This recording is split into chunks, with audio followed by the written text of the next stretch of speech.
magandang umaga sa ating pong lahat. Ngayon ay araw ng Merkules at tayo ay narito muli sa ating programang Letter from Our Lover. Ang aking topic po ngayong umaga na dadalhin ko po sa inyo ay pinamagatan ko pong Victory and Prayer. May tagumpay sa panalangin. Exodus chapter 17 verse 11. Ito po ang pinagkunan ko po ng aking topic ngayong umaga. Sabi ko ng English version NIV, as long as Moses held up his hands, the Israelites were winning. But whenever he lowered his hands, the Amalekites were winning. Tagalog, magandang balita, Biblia version. Kapag nakataas ang kamay ni Moises, nananalo ang mga Israelita. Kapag nakababa, nananalo naman ang mga Amalekita. Tayo po'y manalangin. Lord, salamat po sa mga kami ngayong umaga. Pagpalain niyo po kaming lahat. Sa pangalan ni Jesus. Amen. Wala naman pong tao na hindi nakararanas ng mga paglaban. Marahil laban sa pinansyal, laban sa kalusugan, kung anumang klaseng laban, hindi po tayo naubusan ng laban araw-araw. Ngayon pong umaga, ang teksto po natin ay magbibigay sa ating encouragement. Ang buhay po ng mga Israelita, ang buhay po ni Moises at ang dalawa niyang kasama sila, Aaron at saka si Hur. Sabi po dito, ganitong-ganito ang nangyari sa mga Israelita nang sila'y salakayin ng mga Amalekita. Inutos si Moises kay Josue na pumili siya ng mga piling tauhan at pangunahan niya sa pakikipaglaban.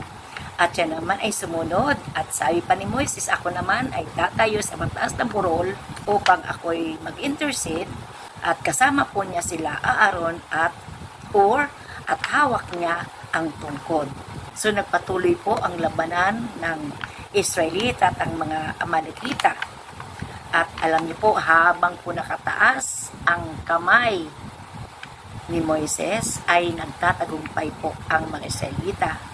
Kapag siyempre napapagod naman po ang kamay ni Moises, nakababa ito. So salamat po sa Panginoon. Alam niyo po, ang teksto natin ngayong umaga ay napakaganda. Kailangan po natin ang kapangyarihan ng Diyos. Alam niyo po yung tungkol ay sumisimulo po yun sa kapangyarihan ng Lord. Yung authority. Kaya alam niyo po, mayroon tayong Diyos na makapangyarihan sa lahat na pwedeng paglaban tayo ng ating Panginoon. Sabi nga po, kapag kasama natin ang Diyos, sino ang pwedeng lumaban sa atin? So, ang tatlo po ay nag-intercede habang po naglalaban ang mga Israelita at ang mga Amalekita. Napakahalaga po yung ating pag-intercede sa mga tao. Meron po ba tayong mga mahal sa buhay, mga kaibigan, nangangailangan po ng intercessory prayer?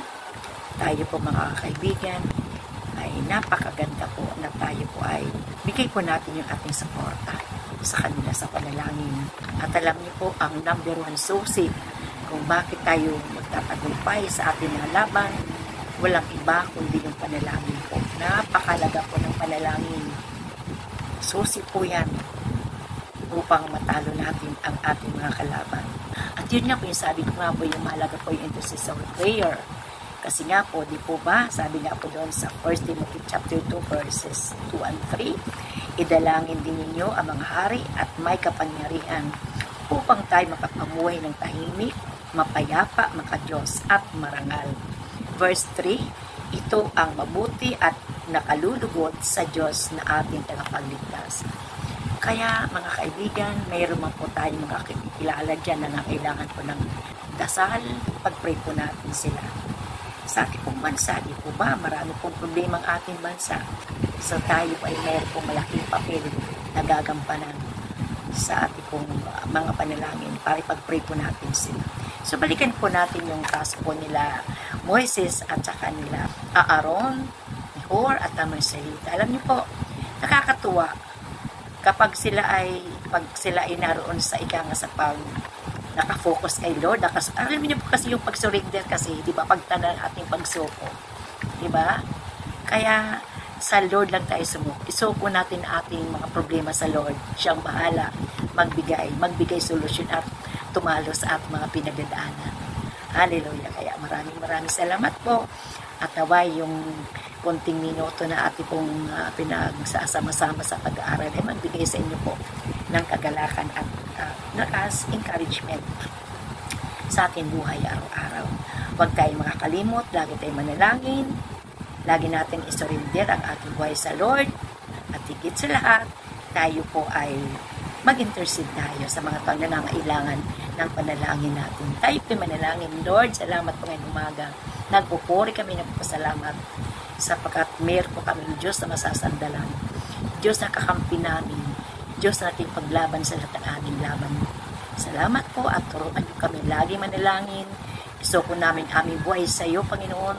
Yung pagtataas ng kamay, gaya pa ng ginawa ni Moises, ay pagtanda ng pagsusuko ng aming buhay sa iyo. At wag po din namin kalilimutan, kami po ay mag-intercede sa mga tao, sa aming pong bansa, sa aming mga sa buhay na may mga pinagdadaan na maigpit na mga pagsubok. Maraming salamat po at turuan niyo ko kami na maging pagpapala kami para sa iba. Kaya purihin ka, katilain ka sa pangalan ni Jesus. Amen, amen, amen. So maraming salamat po mga kaibigan. Hanggang dito na lamang po at maraming salamat po. Shalom. Bye-bye. Hey! I pray that today's letter from our lover bless and encourage you. Please let us know if this video impact you by liking it and posting a comment below.